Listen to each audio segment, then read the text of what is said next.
नमस्कार, Ram Ram, good morning, सुप्रभात दोस्तों। आज हम पढ़ने वाले हैं इंग्लिश में सेंटेंस। सबसे पहले हम जानेंगे सेंटेंस होता क्या है। इसमें सेंटेंस के क्लासिफिकेशन कितने प्रकार के होते हैं।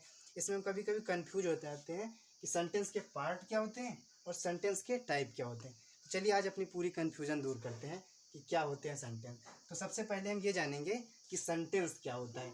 सेंटेंस ये होता है, जैसे एक चीज़ लिखा हुआ है सेंटेंस। मान लो हमारे पास कई सारे जब शब्द हमें मिल जाते हैं, एक हमारा ये हो गया, एक ये हो गया, एक ये हो गया, एक या मतलब दो या दो से अधिक जब शब्द हमारे पास मिलते हैं। शब्द तो मिल गए, लेकिन शब्द मिलने के बाद हमें और क्या चाहिए, हमें एक पूर्ण अर्थ चाहिए कि एक पूरा सेंस पता होना चाहिए कि क्या बता रहा है सेंटेंस, क्या कह रहा है। जैसे हमारे पास लिखा Ram is a good boy. हमारे पास एक सिंपल सा सेंटेंस लिखा है कि Ram is a good boy. अब ये देखा जाए तो ये एक सेंटेंस है, लेकिन हम कैसे जानेंगे सेंटेंस है। इसमें कई सारे वर्ड लगे हुए हैं, लेकिन वर्ड तो लगे हुए हैं, एक इसमें वर्ड ये भी लगा हुआ है। मान लिया हम लिख दे is a Ram boy good. देखा जाए तो जितने शब्द उसमें लिखे हुए हैं उतने ही शब्द इसमें लिखे हुए हैं, वही लिखे हुए हैं। लेकिन फर्क इतना है कि ये वाला हमें पूरा पूरा अर्थ दे रहा है, पूरा सेंस दे रहा है कि राम एक अच्छा लड़का है। हाँ, अच्छा लड़का है। लेकिन is a Ram boy good, इसमें कोई अर्थ निकल रहा है? कोई अर्थ नहीं निकल रहा। तो sentence is a group of word. Sentence क्या होता है कि वर्ड का एक ग्रुप होता है which can gives complete sense, जो हमें क्या करता है, एक कंप्लीट सेंस देता है कि पूर्ण भाव देता है कि हाँ कुछ सेंटेंस में बोला जा रहा है, कुछ बताया जा रहा है, बस उसे ही सेंटेंस कहते हैं। अब लिखा इसमें भी कई सारे वर्ड हैं, ये ग्रुप है, लेकिन इसमें तो हमें कोई अर्थ कुछ भी किसी को कुछ पता लग रहा है? कुछ नहीं पता लग रहा है कि क्या होता है, कैसे होता है, is a Ram boy good, कुछ भी नहीं। तो सेंटेंस होता क्या है, कई सारे वर्ड जब मिलते हैं लेकिन हमें एक पूर्ण अर्थ देते हैं, उसे हम क्या कहते हैं, सेंटेंस कहते हैं। तो ये सेंटेंस समझ में आया कि सेंटेंस क्या होता है। तो इसकी डिफिनेशन लिखी हुई, sentence is a group of word which can gives complete sense, उसे सेंटेंस कहते हैं। कि सेंटेंस कई सारे वर्ड जब हमें एक साथ मिलते हैं और मिलने के बाद और क्या होता है, पूर्ण अर्थ देते हैं, उसे हम क्या कहते हैं, सेंटेंस कहते हैं। चलिए अब देखो सेंटेंस का क्लासिफिकेशन कैसे होता है। एक चीज पूछा जाता है पार्ट ऑफ सेंटेंस, एक होता है type of sentence. Sentence classification जब हम करेंगे तो सेंटेंस क्लासिफिकेशन दो तरह से करेंगे। एक होता है पार्ट ऑफ सेंटेंस,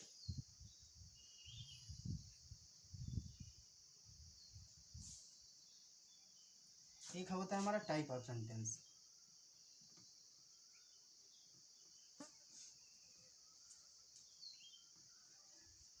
अब हमें प्रॉब्लम कभी कभी यहाँ से होती है कि part of sentence, type of sentence, कि असर्टिव, निगेटिव, इंट्रोगेटिव ये पार्ट हैं या फिर टाइप हैं, या फिर कॉम्प्लेक्स, कंपाउंड, सिंपल, ये सब टाइप हैं या फिर पार्ट हैं। कभी कभी हमें ये दिक्कत हुई। तो चलिए आज हम पूरी कन्फ्यूजन दूर करते हैं। सबसे पहले पार्ट क्या होता है। अगर देखें, हम सिर्फ इसको देखें, पार्ट ऑफ सेंटेंस, सबसे पहले इसको देखेंगे कि पार्ट ऑफ सेंटेंस, पार्ट मतलब समझे तो जैसे किसी की बॉडी है, बॉडी के पार्ट क्या होते हैं, एक पार्ट हमारे ये हाथ हो गया, एक पार्ट ये दूसरा हाथ हो गया, एक पार्ट ये शोल्डर हो गया, ये सब क्या है, पार्ट। तो कोई चीज़ जिससे मिलकर बनी होती है उसे हम क्या कहते हैं, पार्ट कहते हैं। और टाइप क्या होते हैं, जैसे कोई टाइप, कोई ये ब्लैक है, ये क्या है, ब्लू है। और कोई मतलब टाइप की कितने टाइप का है। अब जैसे बाइक को देखा जाए तो बाइक में पार्ट क्या होंगे, एक पार्ट उसका इंजन होगा, एक पार्ट गियर होगा, एक पार्ट लाइट होगा। तो पार्ट कोई चीज़ जिससे मिलकर बनी होती है उसे हम पार्ट कहते हैं। और टाइप क्या होंगे, जैसे बाइक के टाइप देखें तो ये दूसरी बाइक है, ये अपाची है, ये पल्सर है, ये हीरो होंडा है, तो ये क्या हो जाएंगे, टाइप। तो टाइप का मतलब क्या हुआ कि कोई सेंटेंस कैसे है, कैसा नहीं है, तो वो क्या हो जाएगा, टाइप की। जैसे असर्टिव है, निगेटिव है, इंट्रोगेटिव है, ये क्या हो जाएंगे, टाइप हो जाएंगे। और पार्ट क्या होता है, कोई चीज़ जिससे मिलकर बनी होती है उसे हम कहते हैं पार्ट। तो पार्ट ऑफ सेंटेंस, जैसे हमें अब इसमें पार्ट ऑफ सेंटेंस भी दो होते हैं। कितने होते हैं, दो होते हैं। अब कौन कौन से होता है, एक सब्जेक्ट होता है और एक क्या होता है, हमारा प्रेडिकेट होता है। पार्ट ऑफ सेंटेंस कितने होते हैं, दो होते हैं। सेंटेंस किससे मिलकर बना होता है, सब्जेक्ट और प्रेडिकेट से, ये यहाँ पे क्या हो जाएगा, टाइप हो जाएगा। लेकिन टाइप को चलिए हम बाद में देखेंगे, सबसे पहले हम पार्ट ऑफ सेंटेंस देख लें कि सब्जेक्ट और प्रेडिकेट पार्ट ऑफ सेंटेंस कितने होते हैं, 2 होते हैं। और सब्जेक्ट क्या होता है, हमारे पास एक सेंटेंस लिखा हुआ है, वही वाला सिंपल वाला लिखिए, Ram is a good boy. Ram is a good boy लिखा हुआ है, ये एक सेंटेंस है। अब इसमें ये किससे मिलकर बना हुआ है, ये एक सब्जेक्ट से मिलकर बना हुआ है और प्रेडिकेट। तो अब हम ये जानेंगे सब्जेक्ट किसको कहते हैं और प्रेडिकेट किसको कहते हैं। सबसे पहली बात हम ये समझेंगे कि किसी भी सेंटेंस में जिसकी बात की जाए उसे हम क्या कहेंगे, सब्जेक्ट कहेंगे। और फिर अब ये सेंटेंस चलिए देखते हैं, ये सेंटेंस लिखा हुआ है Ram is a good boy. तो अच्छा, इसमें हम सिंपल से देखें तो बात किसकी की जा रही है, बात हमारे राम की जा रही है। बात किसकी की जा रही है, राम की जा रही है। तो इसका सब्जेक्ट क्या हो जा रहा है, राम हो जाएगा। तो किसी भी सेंटेंस में जिसकी बात की जाए वो क्या होगा, सब्जेक्ट होगा। जैसे लिखा है she is a beautiful girl,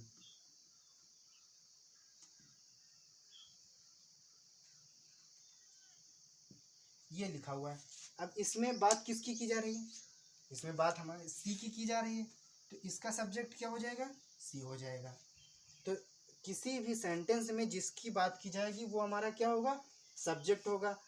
और प्रेडिकेट क्या होता है, सब्जेक्ट के विषय में जो कहा जाए, सब्जेक्ट के विषय में जो भी कहा जाए वो क्या होता है, प्रेडिकेट होता है। इसमें लिखा हुआ है इज अ गुड बॉय, क्या लिखा हुआ है, इज अ गुड बॉय।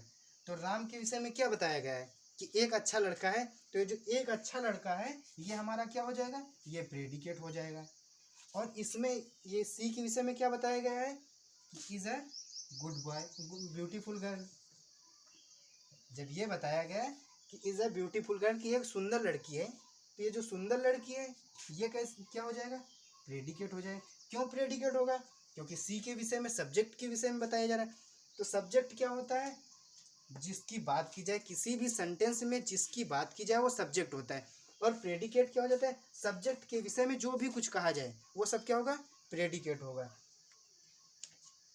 तो अब जैसे एक सेंटेंस और लिखे हम,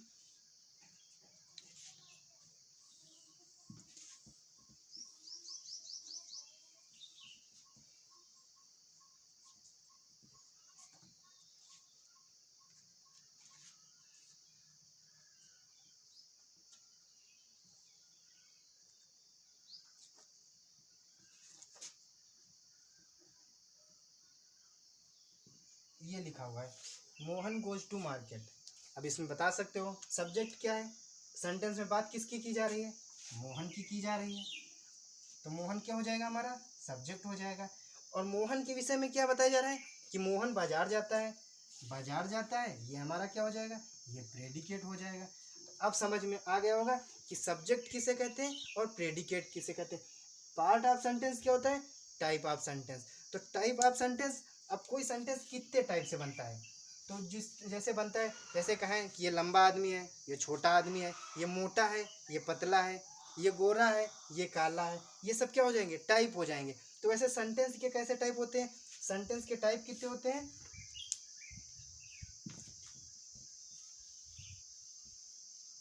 चलिए देखिए सेंटेंस के पार्ट तो समझ में आ गए होंगे। तो चलिए टाइप अब देखते हैं। सेंटेंस के टाइप भी हम इसका क्लासिफिकेशन 2 प्रकार से करते हैं। सेंटेंस का क्लासिफिकेशन 2 प्रकार से करते हैं। एक तो होता है, एक मीनिंग के आधार पर होता है और एक होता है हमारा स्ट्रक्चर के आधार पर। कितने आधार पर सेंटेंस टाइप होते हैं, 2 टाइप से होते हैं। एक मीनिंग के अर्थ पर, मीनिंग के अर्थ पर ये 5 प्रकार का होता है। और स्ट्रक्चर के अर्थ पर, ये स्ट्रक्चर के आधार पर 3 प्रकार का होता है। तो चलिए देखें इस पे कौन कौन से मीनिंग के आधार पर 5 प्रकार होते हैं और स्ट्रक्चर के आधार पर कौन से 3 प्रकार होते हैं। इसके होते हैं assertive, interrogative, exclamative, optative, imperative, 5 प्रकार ये होते हैं। और स्ट्रक्चर के आधार पर 3 प्रकार के, कंपाउंड सेंटेंस, कॉम्प्लेक्स सेंटेंस और सिंपल सेंटेंस, ये 3 इसके होते हैं और 5 इसके होते हैं। तो अब इसमें ये समझ में आ गया होगा कि किसी भी चीज़ का हम जब क्लासिफिकेशन करते हैं तो कोई आधार होना चाहिए। तो ये हमारा क्या है, एक मीनिंग के आधार पर करते हैं और एक स्ट्रक्चर के आधार पर करते हैं। चलिए बस आज के लिए इतना ही। नेक्स्ट इसका सब ये जो मीनिंग के आधार पर 5 प्रकार है और जो स्ट्रक्चर के आधार पर 3 प्रकार हैं, ये नेक्स्ट वीडियो में आ जाएगा। चलिए धन्यवाद।